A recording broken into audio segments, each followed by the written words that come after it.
জীবনে আপনি যাকে আপন ভাববেন সেই একটা সময় খলনায়ক হিসেবে প্রকাশ পাবে। যেখানে আপনি অতিরিক্ত প্রত্যাশা করবেন সেখান থেকেই আপনি ধোঁকা খাবেন। প্রিয়জন আর প্রিয় মুহূর্তগুলো সবসময় সুযোগ সন্ধানী, সুখী সময়ের উপর নির্ভর করে। দুঃখ এসে ভর করলেই তাদের প্রকৃত রূপ চেনা যায়।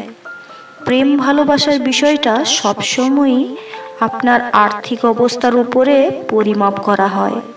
আর্থিক অবস্থার সাথে সাথে প্রতিটি সম্পর্কের রং বদলাতে থাকে। আমরা যা কিছু সহজে পাই তা মূল্যায়ন করি না, অথচ হারিয়ে যাওয়ার পরই তাকে আপ্রাণ খুঁজে চলি।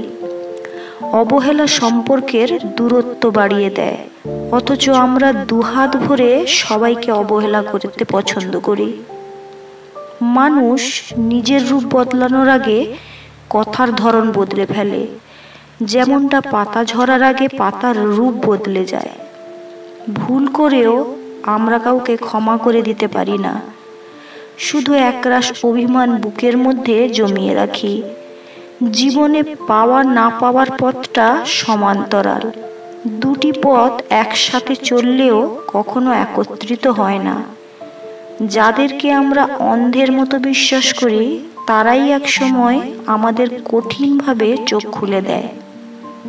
প্রতিটি দিনই আমাদের জন্য নতুন অভিজ্ঞতা নিয়ে আসে, আর আমরা শুধু হতাশার দিনটি পার করে দিই।